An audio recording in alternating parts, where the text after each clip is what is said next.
La grève des fonctionnaires de Côte d'Ivoire a débuté le lundi 9 janvier 2017 et s'est achevée le vendredi 27 janvier 2017 après l'Assemblée générale.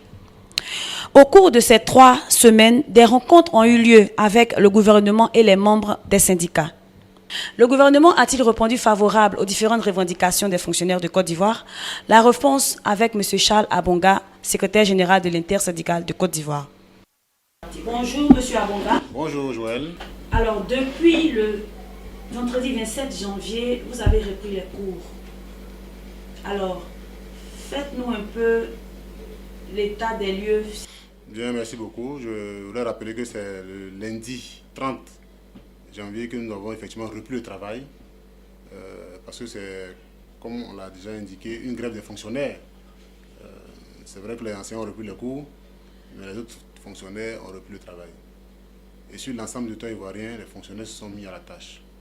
Pour mémoire, je voulais rappeler que cette grève qui a duré 3 semaines a permis au gouvernement ivoirien de prendre conscience de la fronde sociale au niveau des fonctionnaires. La première semaine, ils n'ont pas daigné nous écouter. La seconde, ils ont tenté de négocier. Et c'est finalement dans la troisième semaine que véritablement les négociations se sont déroulées. Et nous avons obtenu un certain nombre d'avancées. Et il y a des éléments sur lesquels aussi on ne s'est pas accordé. Et c'est au vu de tout cela que les camarades dans l'Assemblée générale, le 27, ont donc décidé la suspension du mode de grève. Alors, sur les 6 points, 4 points ont été accordés. C'est ça. Et les 2 autres points, qu'en est-il? Les 2 autres points concernent principalement le paiement du stock des arriérés, de salaires et de primes. Sur ce point, le gouvernement est resté figé sur sa position de ne pas vouloir payer ces arriérés. Nous aussi, nous sommes restés sur notre position de voir le gouvernement payer ces arriérés. Parce que pour nous, ces arriérés, on peut les représenter comme étant une dette intérieure, puisque c'est une partie de notre salaire qui n'a pas été payée et qu'on demande que l'État paye, d'une part. Deuxièmement, c'est un engagement qui a été pris par le gouvernement précédent. Donc, à cause de la continuité administrative, il serait important pour le gouvernement, même pour la notoriété du gouvernement, de respecter sa part d'engagement. Donc, pour ces 2 éléments-là, nous sommes pour que l'État paye ses arriérés. Et nous allons continuer les jours et mois à venir à nous battre pour que ce soit fait ainsi. Le deuxième point d'achoppement porte véritablement sur le retrait des impôts. À ce niveau, le gouvernement a proposé qu'on les laisse continuer la réforme qu'ils ont déjà initiée au niveau de l'imposition des salaires, afin de pouvoir prendre en compte nos préoccupations. Donc là aussi, nous sommes en train de leur laisser le temps de finir, mais on tient à cela. On tient à ce qu'on retire la contribution dans nos salaires et qu'on puisse réformer effectivement le régime d'imposition de nos salaires. Alors, jusqu'à ce jour, mercredi 8 février 2017, quel est l'état de la situation? Est-ce qu'il y a une communication qui se fait entre vous, responsables syndicaux, et le gouvernement? Non, malheureusement, on a adressé des courriers aux différents ministres, puisque sur les 4 points qu'on a obtenus, il faut dire qu'il n'y a pas encore la mise en application de ces décisions. Je prends un exemple très simple. Sur la réforme de la retraite, on a obtenu 5 points d'amendement de l'ordonnance, qui doit être maintenant matérialisé par la prise d'une nouvelle ordonnance en Conseil des ministres. Jusqu'à présent, ce n'est pas encore le cas. On prend la question de la liberté syndicale, qui porte d'une part sur la levée de la sanction pour le précompte des cotisations syndicales. Là aussi, on avait convenu de se retrouver pour établir une procédure consensuelle de prélèvement des cotisations. Jusqu'à présent, rien n'a encore été fait.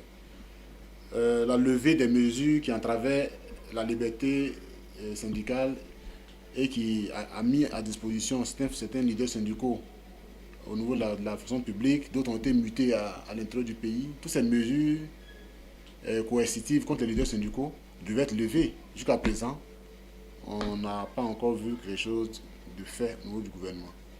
Et il y a même des fonctionnaires qui aujourd'hui ont vu leur salaire mis sous contrôle. Voilà, donc pour toutes ces mesures-là, il faut véritablement qu'on commence à les appliquer. Je prends la question de l'intégration des 1800 qui restent. Là aussi, il y a la liste à préparer. Aucune rencontre n'a été encore initiée pour préparer cette liste fiable qui sera donc la base de travail pour le ministère de l'économie et des finances. Bon, je veux dire que il n'y a pas eu de calendrier de rencontres qui ont été données. Il n'y a rien pour l'instant. C'est pourquoi nous avons relancé les différents ministères pour que justement on puisse s'asseoir et consolider les acquis qu'on a déjà obtenus. Et si rien n'est fait, vous allez rentrer encore en grève? La grève, c'est notre âme ultime. On ne la brandit que lorsque vraiment il y a un blocage. Et nous sommes dans une disposition de construction. On a négocié un gouvernement qui nous a accordé des avancées. Ensemble, on doit consolider ces avancées. Quand on les a consolidées, alors on peut maintenant passer à une autre phase pour réclamer ce qui n'a pas pu être obtenu maintenant. Donc c'est dans cette démarche que nous sommes. C'est pourquoi on espère qu'ils vont répondre rapidement à nos courriers et demandes d'audience pour qu'on ouvre la négociation en période d'accalmie et qu'on n'attende pas qu'il y ait une crise pour qu'on se mobilise tous pour venir écouter les syndicalistes. Alors, est-ce à dire que vous n'êtes pas satisfait? Non, je suis pleinement satisfait pour différentes raisons. La première, c'est que c'est la première fois en Côte d'Ivoire où on voit l'ensemble des fonctionnaires du Côte d'Ivoire comme un seul homme se dresser face à un gouvernement et revendiquer leurs droits. C'est la première fois. Et durant 3 semaines, ça rend ça encore historique. Donc, cette solidarité retrouvée, nous la saluons. Et on veut vraiment les relever. Deuxièmement, il y a eu des enseignements dans cette crise. Par le passé, le gouvernement nous divisait, nous les travailleurs, de diverses manières. Soit en utilisant des syndicats proches d'eux pour venir s'aimer à la division en notre sein, soit en utilisant les éléments qui divisent le plus, comme la politique, pour pouvoir nous diviser. Et je pense que le premier enseignement qu'on peut tirer de cette crise-là, c'est que les fonctionnaires ivoiriens n'ont pas répondu aux cris de division initiés par le gouvernement. Ils sont restés unis, malgré les appels à la division. Et ça, il faut le saluer. Il faut saluer cela. Et puis, troisièmement, le gouvernement a pour habitude aussi de couper la hiérarchie de la base. Mais dans leur communication, on a réussi à amener le gouvernement à comprendre que ce n'est pas la hiérarchie qui décide, que c'est la base qui décide. Voilà, donc, la preuve, on n'a pas eu besoin de faire une déclaration particulière sur une chaîne de télévision pour suspendre ou lever le mode de grève pour que les cours de travail reprennent le lundi 30. On a fait dans l'Assemblée générale, le travail repris le lundi 30. Pourtant, une déclaration a été produite le dimanche, bien avant. Qu'est-ce qui s'est passé? Bon, je ne vais pas revenir sur les circonstances de cette déclaration. Vous avez été contraint à faire cette déclaration? Pour l'instant, je ne vais pas revenir sur les circonstances de la déclaration. Ce qui importe, et ce que je suis en train de dire, c'est que on a réussi à faire comprendre au gouvernement que les fonctionnaires sont unis dans leur entièreté et que ce n'est pas les leaders sur qui il faut mettre la pression, sur qui il faut trouver des situations d'oppression pour les contraindre à lâcher une lutte. Non, il faut simplement venir à la table de négociation, négocier véritablement avec les fonctionnaires, trouver des solutions qui tiennent compte des contraintes actuelles, et puis au sortir de cela, on peut aboutir à une paix. Voilà. Ils ont voulu que les leaders fassent une déclaration. La déclaration a été faite, mais la grève a continué. Dernière semaine. Qui ils ont voulu? Bon, qui a voulu? Vous suivez bien mon regard et vous verrez. Alors, M. Abonga, des rumeurs ont fait état de votre disparition, de votre mort sur les réseaux sociaux. Qu'en est-il? Bon, je l'ai aussi constaté comme vous. le lundi matin. Donc suite à ces rumeurs qui s'est vraiment vite propagées un peu partout, j'ai dû faire une vidéo et faire un post pour démentir cela. En tout cas, je n'ai pas été interné à la PISAM, je ne suis pas mort, la preuve, je vous parle actuellement. Donc je voulais rassurer tous les fonctionnaires et remercier en même temps tous les fonctionnaires qui nous ont soutenus dans cette lutte, qui sont mobilisés partout dans cette lutte. Leur dit que la lutte ne fait que commencer. C'est maintenant qu'on commence la lutte. Et une lutte n'est pas rectiligne. Voilà. Nous sommes en train de mettre en place un outil de lutte et un outil de lutte véritable pour le bien-être des travailleurs. Et cela va donc consister à demander à chacun de nous de prendre conscience de cela. Qu'on est important. Parce que comme la fourmi qui est seule est fragile, mais quand les fourmis se mettent ensemble, ils deviennent très forts. Le fonctionnaire seul dans une localité est fragile. Mais si on se met tous ensemble, comme on l'a fait pendant les 3 semaines, je pense que on aura construit un outil de solidarité pour nous défendre. Alors, M. Abonga, l'entretien est pratiquement terminé. Est-ce que vous avez quelque chose à ajouter ou un appel à lancer?